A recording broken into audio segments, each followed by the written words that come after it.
UFC ရဲ့အနေနဲ့ရှီဆုံးချန်ပီယံအစ္စလာမ်မာကာချက် with a front kick for this.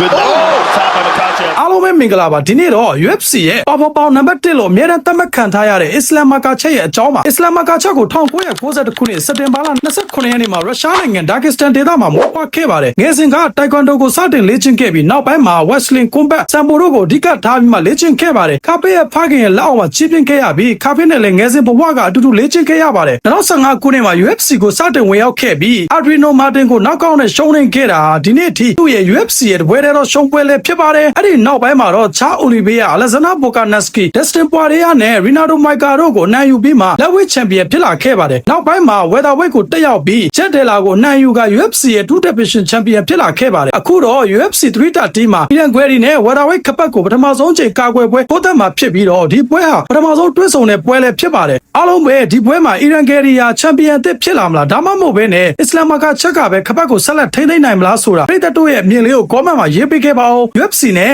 One Championship အကြောင်းတွေကိုဆက်လက်ကြည့်ရှုချင်တဲ့ဆိုရင် page လေးကို follow လုပ်ထားဖို့လည်းမမေ့ပါနဲ့အားလုံးကိုကျေးဇူးတင်ပါတယ် blog ပိုင်းရက်ထက်ကရက်ထက်ဖြစ်ပါတယ်